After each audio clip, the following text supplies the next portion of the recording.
പിതാവിൻ്റെയും പുത്രൻ്റെയും പരിശുദ്ധാത്മാവിൻ്റെയും നാമത്തിൽ ആമേൻ. ഈശോ മിശിഹായിക്കും സ്തുതിയായിരിക്കട്ടെ. പ്രിയമുള്ളവരെ, കേരളത്തിൻ്റെ ലൂർദ് എന്ന അപരനാമത്തിൽ അറിയപ്പെടുന്ന പ്രസിദ്ധ തീർത്ഥാടന കേന്ദ്രമായ വല്ലാർപാടം ബസിലിക്കായെ പറ്റിയാണ് നാം ഇന്ന് ധ്യാനിക്കാൻ ഒരുങ്ങുന്നത്. പ്രിയമുള്ളവരെ, 1524 പോർച്ചുഗീസ് വരവോടുകൂടെ ആ പ്രദേശത്ത് ഒരു ദൈവാലയം സ്ഥാപിക്കപ്പെട്ടു. പരിശുദ്ധാത്മാവിൻ്റെ ആലയമായിരുന്നു. എങ്കിലും ആ ആലയത്തിൽ ഒരു ബലിപീഠം, അത് പരിശുദ്ധ അമ്മയ്ക്ക് പ്രതിഷ്ഠിതമായി. അവിടെ പ്രതിഷ്ഠിച്ചിട്ടുള്ള ആ ഛായാചിത്രം അത് പോർച്ചുഗലിൽ നിന്ന് കൊണ്ടുവന്നിട്ടുള്ള ഒരു ഛായാചിത്രമാണ്. പക്ഷേ 1676 വലിയൊരു വെള്ളപ്പൊക്കത്തിൽ ആ ദൈവാലയം പൂർണ്ണമായി നശിപ്പിക്കപ്പെടുകയും ആ ദൈവാലയത്തിലെ ഈ അമ്മയുടെ ഛായാചിത്രം അത് വെള്ളത്തിലൂടെ ഇങ്ങനെ ഒഴുകിപ്പോകുകയും ചെയ്തു. പലരും അത് എടുക്കാനായിട്ട് പരിശ്രമിച്ചെങ്കിലും സാധിച്ചില്ല. പക്ഷെ അവസാനം അത് സാധിച്ചത് പാലിയത്തച്ഛനായിരുന്നു. പാലിയത്തച്ഛൻ അത് കൈകളിലെടുക്കുമ്പോൾ അത് നനഞ്ഞ് കുതിർന്ന് ഉപയോഗശൂന്യമായി പോയിട്ടുണ്ടാകും എന്ന് കരുതിയാണ് അതെടുക്കുന്നത്. പക്ഷെ അതെടുത്തു കഴിഞ്ഞപ്പോൾ അതിന് ഒരു കുഴപ്പവും സംഭവിച്ചിട്ടില്ല. വളരെ സുന്ദരമായി പുതിയതുപോലെ ഇരിക്കുന്നു. അപ്പോൾ ഈ ചിത്രത്തെപ്പറ്റിയും ഈ ചിത്രത്തിൻ്റെ ഉത്ഭവത്തെപ്പറ്റിയൊക്കെ അന്വേഷിച്ചപ്പോൾ പാലിയത്തച്ഛന് അതിഷ്ടമായി, അമ്മയോട് ബഹുമാനമായി. അങ്ങനെ അമ്മയുടെ നാമത്തിൽ ഒരു ദൈവാലയം പണിയുന്നതിനുള്ള സ്ഥലം വിട്ടുകൊടുക്കുകയും അവിടെ സുന്ദരമായ ഒരാലയം സ്ഥാപിക്കപ്പെടുകയും ചെയ്തു. പരിശുദ്ധ അമ്മയോടുള്ള വണക്കവും ആദരവും ബഹുമാനവും സ്നേഹവുമൊക്കെ പ്രകടിപ്പിക്കാൻ വേണ്ടി ഒരുപാട് ആളുകൾ ആ ദൈവാലയത്തിലേക്ക് വന്നുകൊണ്ടിരുന്നു.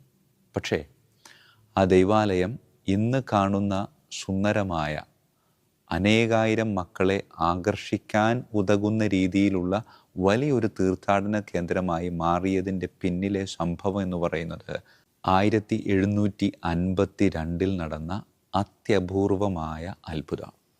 അത്ഭുതങ്ങളിൽ അത്ഭുതം എന്ന് വേണമെങ്കിൽ അതിനെ വിശേഷിപ്പിക്കാം. കാരണം ഈ ദിവസങ്ങളിലൊക്കെ വിവിധ സ്ഥലങ്ങളിൽ പ്രത്യക്ഷപ്പെട്ട പരിശുദ്ധ അമ്മയും അമ്മ പ്രവർത്തിച്ച അത്ഭുതങ്ങളൊക്കെ വിശകലനം ചെയ്യുമ്പോൾ ഇത്രയും ആഴമായ ഹൃദയത്തെ സ്പർശിക്കുന്ന ഒരത്ഭുതം ദർശിക്കുക വളരെ ബുദ്ധിമുട്ടാണ്. കാരണം മീനാക്ഷി അമ്മ എന്ന് പറയുന്ന ഒരു സ്ത്രീ ഏതാണ്ട് 3 വയസ്സ് പ്രായമുള്ള തൻ്റെ കൈക്കുഞ്ഞിനെയും കൂട്ടിക്കൊണ്ട് മറുകരയിലേക്ക് ഒരു വഞ്ചിയിൽ കയറി യാത്രയാവുകയാണ്. കാലാവസ്ഥ വളരെ അനുകൂലമാണ്. പക്ഷേ പെട്ടെന്ന് കാലാവസ്ഥ പ്രതികൂലമായി.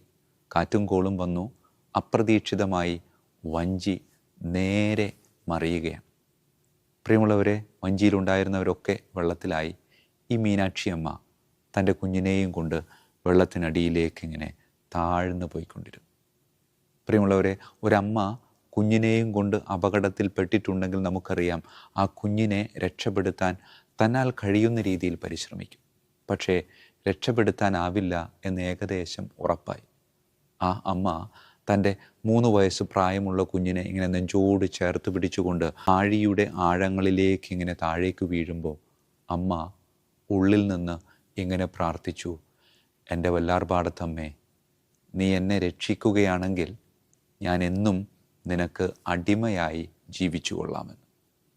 പ്രിയമുള്ളവരെ, അങ്ങനെ ആഴങ്ങളിലേക്ക് ആ അമ്മയും കുഞ്ഞും ഇങ്ങനെ താണു പോവുകയാണ്. പ്രിയമുള്ളവരെ, ബാക്കിയുള്ളവരെല്ലാം ഏകദേശം രക്ഷപ്പെട്ടവരും അവിടെയുള്ളവരും നഷ്ടപ്പെട്ടു പോയ ഈ അമ്മയെയും കുഞ്ഞിനെയും രക്ഷിക്കാൻ വേണ്ടി തങ്ങളാൽ കഴിയുന്ന രീതിയിൽ പരിശ്രമിക്കുന്നുണ്ട്. പ്രകൃതി ഒട്ടും അനുകൂലമല്ലാതിരുന്നതിനാൽ അവർ ശ്രമം ഉപേക്ഷിച്ച് വീടുകളിലേക്ക് തിരികെ പോവുകയാണ്. പിറ്റേ ദിവസം രാവിലെ വീണ്ടും ഈ കുഞ്ഞിനെയും അമ്മയെയും അന്വേഷിച്ചുകൊണ്ടുള്ള പരിശ്രമങ്ങളിൽ ആ നാട്ടുകാർ മുഴുവനും വ്യാപൃതരാകുന്നുണ്ട്. പക്ഷേ ഈ കുഞ്ഞിനെയും അമ്മയെയും അവർക്ക് കണ്ടുപിടിക്കാനായില്ല. കണ്ടുനിന്നവർ പരസ്പരം ഉള്ളിലും പുറത്തുമായി പറഞ്ഞു, ആ അമ്മയുടെയും കുഞ്ഞിൻ്റെയും വിധി. അന്ത്യകർമ്മങ്ങൾ നടത്താൻ പോലും ആ ശരീരങ്ങൾ നമുക്ക് കിട്ടിയില്ലല്ലോ എന്ന ഗദ്ഗതങ്ങളും കേൾക്കാമായിരുന്നു. പ്രിയമുള്ളവരെ, ഈ അമ്മയും കുഞ്ഞും വെള്ളത്തിലേക്ക് താഴ്ന്നു പോയിട്ട് 3-ാം ദിവസം അതിരാവിലെ തന്നെ അമ്മയുടെ ഒരു ദർശനം എനിക്ക് ലഭിച്ചു എന്ന് പറഞ്ഞുകൊണ്ട് ഒരുവൻ പള്ളിമേടയിലേക്ക് ഓടി വരുന്നുണ്ട്. പള്ളിമേടയിൽ ചെന്ന് അച്ഛനോട് കാര്യം പറയുന്നുണ്ട്. അച്ഛനും അതിലെന്തോ ഒരു സത്യമുള്ളതുപോലെ തോന്നി. അങ്ങനെ അച്ഛനും ആ വ്യക്തിയും വേറെ കുറച്ചധികം പേരും കൂടെ ഈ അമ്മ അവന് ചൂണ്ടിക്കാണിച്ചിടത്തേക്ക് യാത്രയാവുകയാണ്. അങ്ങനെ അവരുടെ നേതൃത്വത്തിൽ വീണ്ടും അവിടേക്ക് ഒന്നുകൂടെ തെരച്ചിൽ ആരംഭിക്കുകയാണ്. പ്രിയമുള്ളവരെ, ആഴിയുടെ ആഴങ്ങളിൽ ഇതാ ഈ അമ്മയെയും കുഞ്ഞിനെയും അവർക്ക് തിരികെ കിട്ടുകയാണ്. അന്ത്യകർമ്മങ്ങൾ നടത്താൻ ഇതാ അമ്മയുടെയും കുഞ്ഞിൻ്റെയും ശവശരീരങ്ങൾ കിട്ടിയതിൻ്റെ ആശ്വാസത്തോടുകൂടെ ഈ 2 ശവശരീരങ്ങളെയും കൊണ്ട് കരയിലേക്ക് അടുക്കുമ്പോൾ കരയിൽ കാത്തുനിന്നവർക്കും കരയിലേക്ക് ഈ 2 ശവശരീരങ്ങളെ കൊണ്ടുവന്നവർക്കും വിശ്വസിക്കാനായില്ല. കാരണം ഏതാനും നിമിഷങ്ങൾക്ക് മുമ്പ് വെള്ളത്തിൽ വീണവരെ പോലെ ജീവനോടെ ഇതാ ഈ അമ്മയും കുഞ്ഞും ആ കായലിൽ നിന്ന് കരയിലേക്ക് വരികയാണ്. കരയിലേക്ക് വന്നു കയറിയ ഈ അമ്മ അവിടെ ഉണ്ടായിരുന്നവരോട് പറയുന്നൊരൊറ്റ കാര്യം ഇത്രമാത്രം: എനിക്കൊരിടത്തും പോണ്ട, എനിക്ക് ഈ അമ്മയുടെ അടുക്കലേക്ക് എത്രയും പെട്ടെന്ന് വന്നെത്തണം. പ്രിയമുള്ളവരെ, അമ്മയുടെ ഇടപെടലിലൂടെ രക്ഷപ്പെട്ടവളാണ് ഞാൻ. ഈ അമ്മയും മകനും എന്നും ആ അമ്മയ്ക്ക് പാദസേവ ചെയ്യാമെന്ന് അവൾ അവിടെ വെച്ച് വ്രതമെടുക്കുകയും ആ വ്രതം ജീവിതത്തിൽ പ്രാവർത്തികമാക്കുകയും ചെയ്യുകയാണ്. പ്രിയമുള്ളവരെ, 1-2 മണിക്കൂറല്ല, 2 ദിവസം പൂർണ്ണമായും 3-ാം ദിവസം ഭാഗികമായും വെള്ളത്തിൽ കിടന്ന ഈ അമ്മ, ഈ കുഞ്ഞ് എങ്ങനെ ജീവൻ പൊതിഞ്ഞു പിടിച്ചു എന്ന് ചോദിച്ചാൽ അത് വല്ലാർപാടത്തമ്മയുടെ പ്രത്യേകമായ ഇടപെടലാണ് എന്നതിൽ യാതൊരു സംശയവുമില്ല. പ്രിയമുള്ളവരെ, പിന്നീടുള്ള കാലം മുഴുവനും ഈ മീനാക്ഷിയമ്മ ഈ കുഞ്ഞിനെയും കൊണ്ട് ആ അമ്മയ്ക്ക് അടിമകളായി ജീവിച്ചുവെന്ന് ചരിത്രം സാക്ഷ്യപ്പെടുത്തുകയാണ്. 72 വയസ്സുവരെ അമ്മ അവിടെ തന്നെ ആയിരുന്നു. പിന്നീട് അമ്മ പരിശുദ്ധ അമ്മയിലേക്ക് വിലയം പ്രാപിച്ചു എന്ന് തന്നെ നമുക്ക് പൂർണ്ണമായിട്ടും വിശ്വസിക്കാം.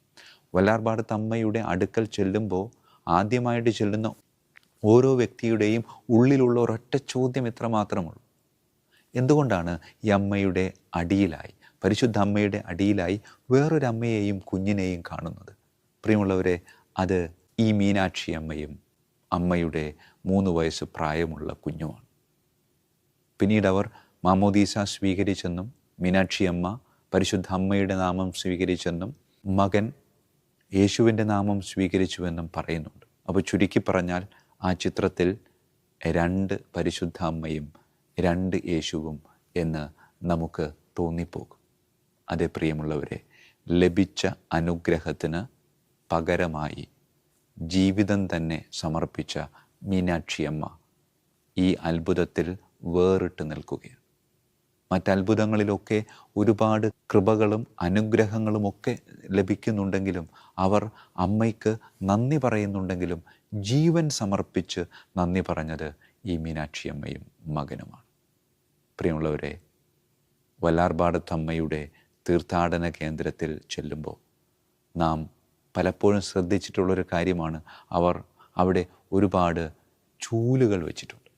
ഈ ചൂലുകൾ കൊണ്ട് ആളുകൾ അവിടെയും ഇവിടെയുമൊക്കെ ആ മുറ്റമൊക്കെ അടിച്ചിടുന്നത് കാണാം. അത് നേർച്ചയാണ്. ആ നേർച്ച തുടങ്ങിയത് ഈ മീനാക്ഷിയമ്മയും മകനുമാണ്. പള്ളിയും പരിസരവും തങ്ങളാൽ കഴിയുന്ന രീതിയിൽ എപ്പോഴും വൃത്തിയാക്കിക്കൊണ്ടിരുന്നു. അടിമ നേർച്ചയെന്ന വലിയൊരു കാര്യവും ഉടലെടുക്കാനുള്ള കാരണം ഈ അമ്മയുടെ അടുക്കലേക്ക് ഈ മീനാക്ഷിയമ്മയും മകനും തങ്ങളെ തന്നെ അടിമകളായി സമർപ്പിച്ചതുകൊണ്ടാണ്.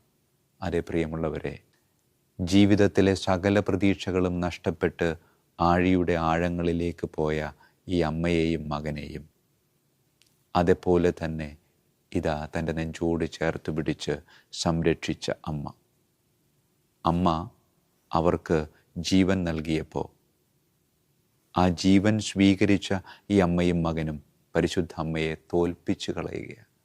കാരണം നീ തന്ന ജീവനാണിത്, ഇത് ഞങ്ങളിതാ നിനക്ക് സമ്മാനമായി നൽകുന്നു എന്ന് പറഞ്ഞുകൊണ്ട് ഉദാത്തമായ ഒരു കൃതജ്ഞതയുടെ ഭാവം സ്വീകരിച്ച മീനാക്ഷിയമ്മ. പ്രിയമുള്ളവരെ, കരങ്ങൾ കൂപ്പാം, കണ്ണുകളടക്കാം. ഒരുപാട് കൃപകളും അനുഗ്രഹങ്ങളും നാമും പലപ്പോഴായി പരിശുദ്ധ അമ്മയിലൂടെയും വിശുദ്ധരിലൂടെയും ഒക്കെ ദൈവത്തിൻ്റെ പക്കൽ നിന്ന് സ്വീകരിച്ചിട്ടുണ്ട്. പ്രിയമുള്ളവരെ, സ്വീകരിച്ച അനുഗ്രഹങ്ങൾക്ക് കൃതജ്ഞതയുടെ ഭാവത്തോടു കൂടെയാണോ നാം ജീവിക്കാറുള്ളത്? അനുഗ്രഹത്തിന് നന്ദി പറയുന്നതിലല്ല, മറിച്ച് അനുഗ്രഹത്തിലൂടെ ലഭിച്ച എല്ലാ കാര്യങ്ങൾക്കും ജീവിതത്തിലൂടെ നന്ദി അർപ്പിക്കുവാൻ നമുക്ക് സാധിക്കുന്നുണ്ടോ? പ്രാർത്ഥിക്കാം. ദൈവമേ, ഞാൻ എന്തായിരിക്കുന്നുവോ അത് നിൻ്റെ കൃപയാലാണ് എന്ന പൗലോസ് അപ്പോസ്തലൻ്റെ വാക്കുകൾ ജീവിതത്തിൽ പാലിച്ചുകൊണ്ട് മുന്നോട്ട് പോകുവാൻ എന്നെ അനുഗ്രഹിക്കണമേ. കർത്താവായ ക്രിസ്തു വഴി ഞങ്ങൾ സമർപ്പിക്കുന്ന പ്രാർത്ഥന കേട്ടരുളണമേ. ആമേൻ. ഈശോ മിശിഹായ്ക്കും സ്തുതിയായിരിക്കട്ടെ.